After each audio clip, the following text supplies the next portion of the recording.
স্বপ্ন দেখতে জানলে জীবন সুন্দর হয়। প্রত্যেকটি মানুষের হৃদয়ে থাকে ছোট্ট বড় অনেক স্বপ্ন, যা তাকে এগিয়ে যেতে সাহায্য করে। কিন্তু অনেক সময় দারিদ্র, প্রতিবন্ধকতা কিংবা সামাজিক বাধা স্বপ্নগুলোকে বাস্তবে রূপ দিতে দেয় না। তবুও যদি কেউ আত্মবিশ্বাস আর পরিশ্রম নিয়ে এগিয়ে যায়, তাহলে একদিন সে তার স্বপ্ন ছুঁয়ে ফেলতে পারে। নদীর ধারে ছোট্ট স্বপ্ন গল্পটি ঠিক তেমনি এক ছোট্ট মেয়ের, যার নাম মেঘলা।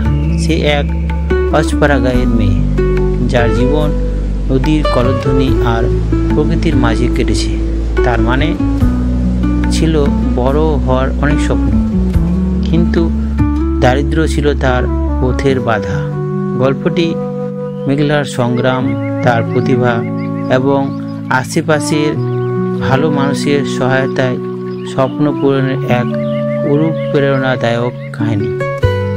এই গল্প আমাদের শেখায়, স্বপ্ন দেখলে এবং লড়াই করলে সেটি একদিন সত্যি হয়। গল্পটি শুরু করছি। নদীর ধারে ছোট্ট স্বপ্ন। সুবোধপুর গ্রামটা খুব সুন্দর। গ্রামের এক পাশ দিয়ে বয়ে গেছে ছোট্ট একটা নদী। কলকল শব্দ করে ছুটে চলা পানির ধারা, যেন সারাক্ষণ কোনো মিষ্টি সুর বাজছে। নদীর ধারে বড় একটা বটগাছ, তার ছায়ায় বসে প্রায় সময় কাটায় ছোট্ট মেয়ে মেঘলা। বয়স তার 10 বছর। চোখ দুটো যেন গভীর আকাশের মতো, যেখানে হাজারো স্বপ্ন খেলা করে। মেঘলার স্বপ্ন ছিল একদিন সে শহরে পড়তে যাবে, অনেক বড় হবে, গ্রামের জন্য কিছু করবে। কিন্তু তার পরিবার খুবই গরিব। বাবা কৃষক, মা গৃহিণী। অর্থের অভাবে শহরে স্কুলে পড়তে যাওয়া তার কাছে যেন স্বপ্নের মতোই মনে হয়। একদিন বিকেলে নদীর ধারে বসে আপন মনে ছবি আঁকছিল মেঘলা। তার আঁকা ছবি দেখতে দেখতে একদিন গ্রামের প্রধান শিক্ষক রতনবাবু এসে দাঁড়ালেন।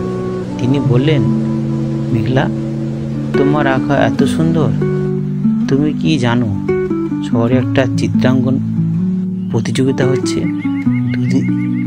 যদি চাও আমি তোমার নাম লিখে দিতে পারি। মেঘলা আনন্দে কেঁদে ফেলল। কিন্তু শহরে যাওয়ার খরচ, তার বাবা মা কি রাজি হবে? রতনবাবু বুঝতে পারলেন মেঘলার সংকোচ।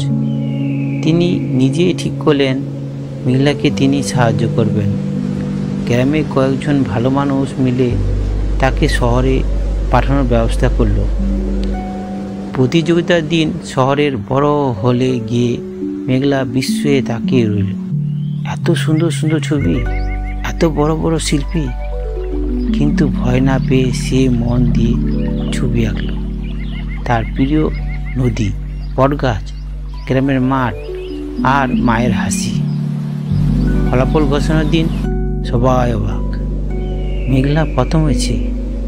বিচারকরা বললেন, এত সুন্দর গ্রাম বাংলার ছবি আগে কখনো দেখিনি। মেঘলা, তোমার হাতেই ভবিষ্যৎ। গ্রামে ফিরে এলো বিজয়ী হয়, হাতে বড় একটা ট্রফি আর বৃত্তির কাগজ। এখন সে শহরের বড় স্কুলে পড়তে পারবে। সেদিন নদীর ধারে বসে সে আকাশের দিকে তাকিয়ে বলল, স্বপ্ন দেখলে সত্যি হয়। বাতাসে নদীর কলধ্বনি যেন সুর তুলে বলল, হ্যাঁ, অবশ্যই হয়।